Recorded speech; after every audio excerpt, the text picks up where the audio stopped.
Olá, pessoal! Uma das frases mais polêmicas e provocativas de Marx é a de que a religião é o ópio do povo. Nesse vídeo, a gente quer analisar o contexto em que essa afirmação foi feita para a gente ter uma compreensão um pouco melhor sobre o que está em jogo aqui. E nós vamos também fazer um comentário em relação à matéria de capa da revista Focus, que apareceu, na verdade, hoje aqui na Alemanha, para a gente mostrar como que a crítica que Marx faz aqui ela, na verdade, está certa e tem validade até hoje. Acompanhe.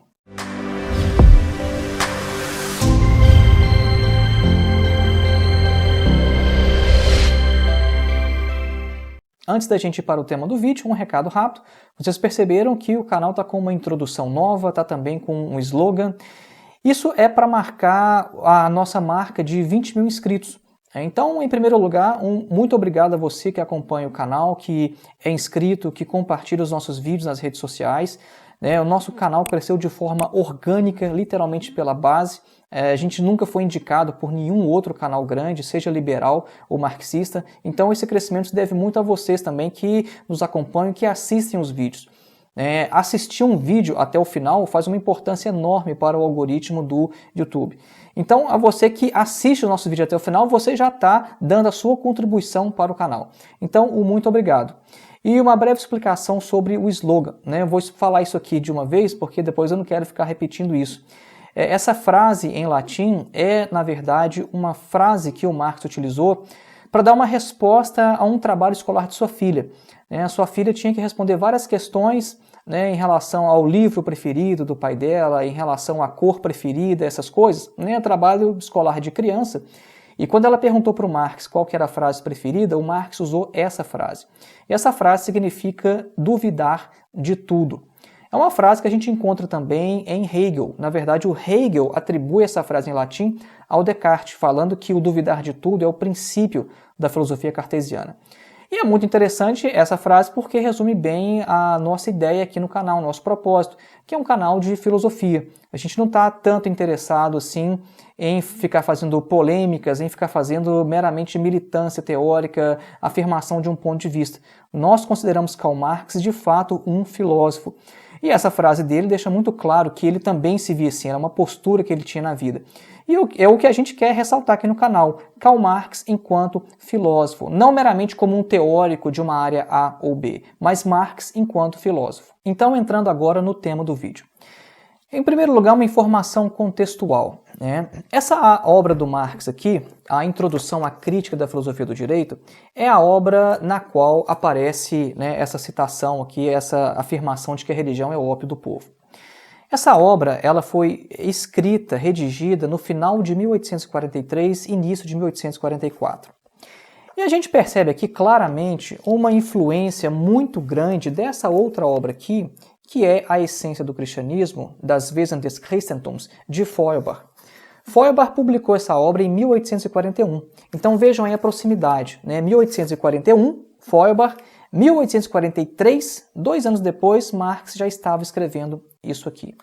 E o Marx começa falando logo no primeiro parágrafo que na Alemanha a crítica da religião estava essencialmente acabada e que a crítica da religião é o pressuposto de toda crítica. Nós vamos falar um pouco mais para frente por que é o pressuposto de toda crítica. Agora, por que a crítica estava acabada? Não tinha mais ninguém para criticar, mais nada, a crítica não estava continuando? Para Marx, não. Para Marx estava finalizada a crítica. Isso mostra a influência dessa obra de Feuerbach no percurso de Marx. O objetivo de Feuerbach com essa obra era basicamente mostrar que a teologia é uma antropologia invertida. Ou seja, tudo que a teologia fala, na verdade, diz respeito não a Theos, a Deus, mas ao homem. E a gente percebe influências aqui de Feuerbach em vários trechos aqui, logo aqui nos 3 primeiros parágrafos. Por exemplo, o Marx fala aqui o seguinte, tá? No segundo parágrafo. Ele fala, o homem que buscou um Übermensch na realidade fantástica do céu, na verdade só encontrou um reflexo de si mesmo. Interessante o Marx usando aqui a palavra Übermensch, que é tão comum, tão cara ao Nietzsche, para falar do super-homem, do além do homem. Então Marx fala que o homem, o ser humano, ele busca um Übermensch, um além do homem, no céu. Só que quando ele olhou para o céu, ele só viu um reflexo de si mesmo. De onde que o Marx tirou isso? De Feuerbach. É isso que a gente quer mostrar aqui então. O Feuerbach fala o seguinte: o ser absoluto, o Deus do homem, é o seu próprio ser, é a sua própria essência. Ele diz isso aqui na página 53 dessa edição aqui. E mais para frente, na página 67, ele fala o seguinte: a religião, pelo menos a cristã, é a relação do homem consigo mesmo, ou melhor dizendo, com a sua essência. Então a gente percebe claramente que o Marx está se apropriando das ideias de Feuerbach, ele fez das ideias de Feuerbach suas próprias ideias e está colocando isso aqui no texto. Isso aqui a gente chama atenção para um fato que a gente sempre repete isso aqui nos vídeos do canal. A gente tem que conhecer o contexto de Marx se a gente quer entender Marx, o que ele estava fazendo, como ele pensava. Porque o Marx ele não está fazendo citação aqui de Feuerbach. Não é igual a gente está acostumado a fazer trabalho acadêmico, né? Qualquer coisa é segundo Feuerbach, vírgula, e põe uma notinha lá e fala onde é que está que o Feuerbach falou isso. O Marx não faz isso. Ele simplesmente faz uso das ideias que eram correntes ali no seu tempo e que os seus leitores imediatos com certeza identificariam, saberiam, né, do que o Marx estava falando. E as influências de Feuerbach no texto continuam. Marx fala, por exemplo, que o fundamento da crítica irreligiosa é que o homem fez a religião e não que a religião fez o homem. Então ele continua, fala também que a religião é a autoconsciência do homem, ou que se perdeu, ou que ainda não se encontrou. Isso aqui também está na essência do cristianismo de Feuerbach. Só que Marx está também criticando Feuerbach em alguns aspectos aqui, né? Porque o problema dessa concepção de Feuerbach é que ele considera que Deus é uma projeção, mas do Gattungswesen, ou seja, da essência do gênero humano. E o que é isso, o gênero humano, né? Essa coisa, esse Gattungswesen que ele usa no alemão? É uma entidade abstrata, isso não existe, isso não é concreto. E o Marx já começa aqui então a colocar algumas críticas, né? As teses a Feuerbach seriam escritas, redigidas um pouco depois desse texto aqui. Então Marx vai falar, olha, o homem, né, der Mensch, este é, na verdade, o mundo do homem, o Estado e a sociedade. E esse Estado e essa sociedade produzem a religião, que é uma autoconsciência invertida do homem. Então vejam só que interessante, né? O Marx está concordando com o Feuerbach no sentido de que, de fato, o homem faz a religião, mas não é o Mensch abstrato, né? uma essência humana. Mas não, é o homem no Estado, na sociedade, que produz essa autoconsciência. E como autoconsciência, ele continua. Ele fala o seguinte, olha, a religião é a teoria geral deste mundo, ele é o seu compêndio enciclopédico, a sua lógica em forma popular. Então a religião é uma forma de explicar o mundo, o Marx está falando aqui, né? E de certa forma isso vai lembrar o que Nietzsche vai falar algum tempo depois, quando ele fala que o cristianismo é um platonismo para o povo. Então, como o povo não entende de fato as questões filosóficas, eles têm uma versão mais facilitada ali através da religião. E de certa forma é o que Marx está falando aqui. A religião é a lógica em forma popular para o povo. E vejam só como isso aparece na essência do cristianismo de Feuerbach. Ele fala o seguinte, a religião é a primeira e de fato a autoconsciência indireta do homem. E ele continua, a religião é a essência infantil da humanidade. Ou seja, uma espécie de compreensão primitiva sobre o mundo. Então essa é a primeira parte que a gente queria mostrar aqui, as influências de Feuerbach sobre essa reflexão de Marx. Então no final aqui do primeiro, segundo, terceiro parágrafo, o Marx vai falar o seguinte, a última frase, a luta contra a religião é, logo, uma luta indireta contra aquele mundo do qual o aroma espiritual é a religião. Ou seja, a gente tem um determinado estado, uma determinada sociedade que cria uma religião. E Marx fala, a luta contra a religião é uma luta indireta contra aquele mundo que criou a religião. Aí no próximo parágrafo ele vai continuar, vai em direção à famosa frase que é o tema do nosso vídeo aqui. Ele vai falar o seguinte, olha, a miséria religiosa, ela é de um lado a expressão da miséria real e por outro, ela é o protesto contra essa miséria real. E aí ele continua, fala que a religião é o suspiro da criatura oprimida, tá? E termina o parágrafo falando: ela é o ópio do povo. Em primeiro lugar, chama a atenção para um aspecto aqui que geralmente é negligenciado. Geralmente, dá-se ênfase ao aspecto que o Marx fala aqui, né, de que a religião ela é expressão da miséria real. Só que Marx não fala só isso. Ele fala que a religião ela é também um protesto contra essa miséria real. Ela é expressão da miséria e ela é protesto.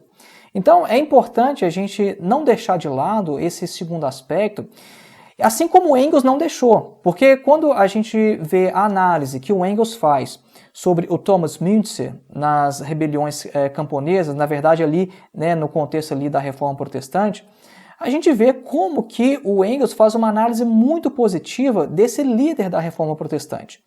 Porque, por um lado, a gente tinha o Martinho Lutero, que se aliou com as classes dominantes da época, mas, por outro lado, a gente tinha o Thomas Müntzer, que também era um líder da Reforma, mas que estava junto com os camponeses pobres. E o Engels faz uma análise muito positiva sobre o Thomas Müntzer.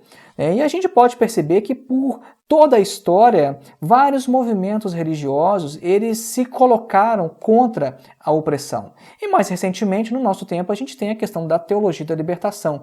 Isso mostra que a questão da religião é um pouco mais complexa do que muitas pessoas querem fazer parecer ser.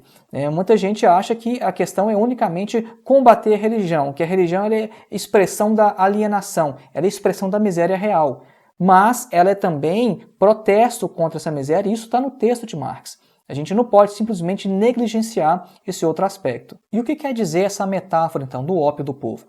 É basicamente que a religião é como se fosse um anestésico para que o povo consiga suportar as agruras, os sofrimentos dessa vida, desse lado de cá. Então ele cria um mundo fantástico no qual ele depois pode ter uma vida melhor. Logo depois de afirmar que a religião é o ópio do povo, o Marx continua no parágrafo seguinte e fala que a supressão, aqui ele usa Aufhebung, né, aquele substantivo tão caro a Hegel, né?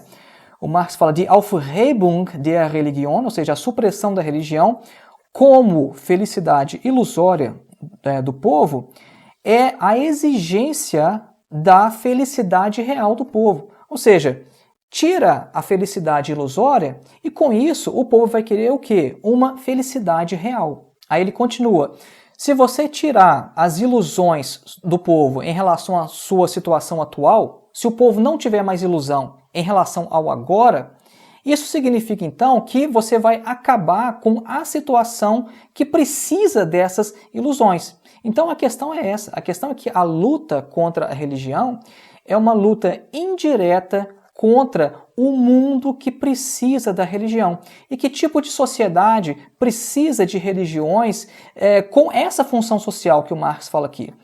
São sociedades em que as pessoas são oprimidas, em que as pessoas não têm uma vida digna. É por isso que ele continua e fala o seguinte, olha, a crítica da religião é, em seu cerne, a crítica do vale de lágrimas do qual a religião é a sua aparência divina, a sua aparência santa, a sua aparência espiritual. É por isso que não faz sentido dizer que em uma sociedade socialista, em sociedades marxistas, entre aspas, são sociedades que vão oprimir a religião pela religião em si. Então o pessoal escreve livros, artigos, revistas, documentários, falando que a igreja foi perseguida na União Soviética. Mas por que perseguir a igreja?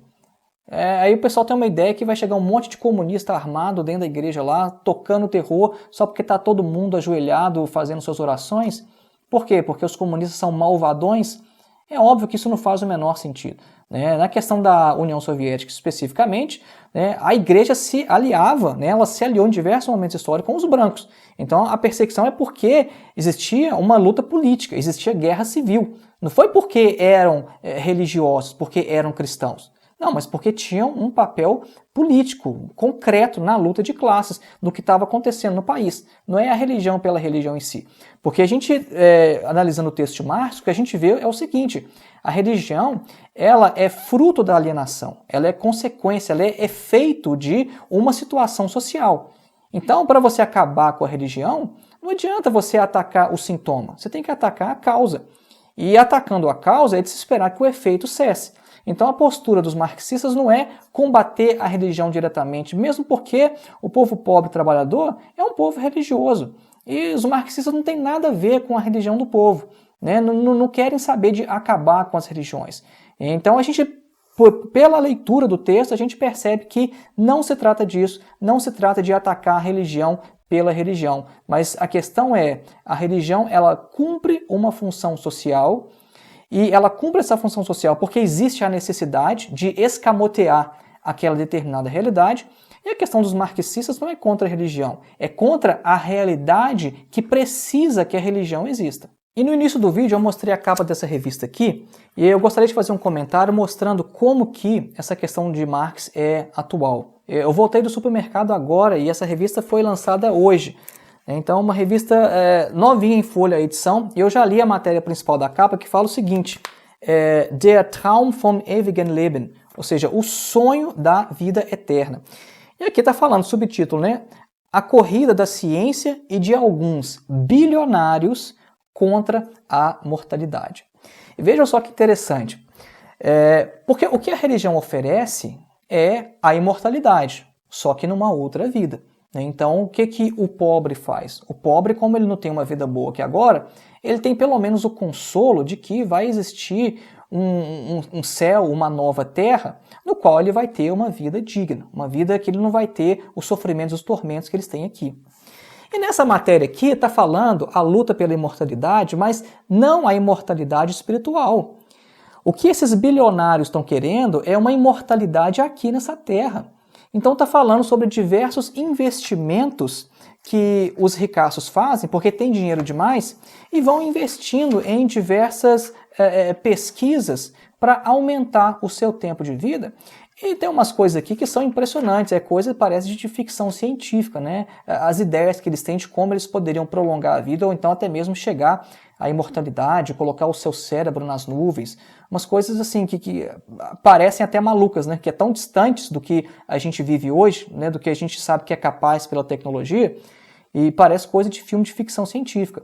Mas o que é interessante é, os ricos, os bilionários, como eles têm uma vida boa no aqui e no agora, eles querem prolongar essa existência. Não tem ninguém aqui falando que quer ser imortal no além. Não, eles estão falando que querem ser imortais agora. Por quê? Porque a situação da burguesia é uma situação muito boa, é uma situação muito confortável. É ótimo ser burguês no mundo capitalista. Esse mundo é o melhor mundo possível para os capitalistas, porque é o mundo no qual eles são classe dominante, eles dominam, eles têm uma vida boa, eles têm status, ou seja, eles têm tudo que eles colocam como o ideal de uma boa vida. Então vejam só, né, como que é atual essa crítica de Marx, porque enquanto o povo pobre que sofre na miséria real, eles precisam da religião para suportar essa vida, o que os ricos fazem? Os ricos querem uma imortalidade no aqui e no agora. Eles querem prolongar a sua própria existência. Então foi esse aí o nosso vídeo de hoje. Deixa um like se ainda não deixou, deixa o seu comentário, se inscreva no canal se ainda não for inscrito e compartilhe esse vídeo com seus amigos nas redes sociais. Um grande abraço e até a próxima.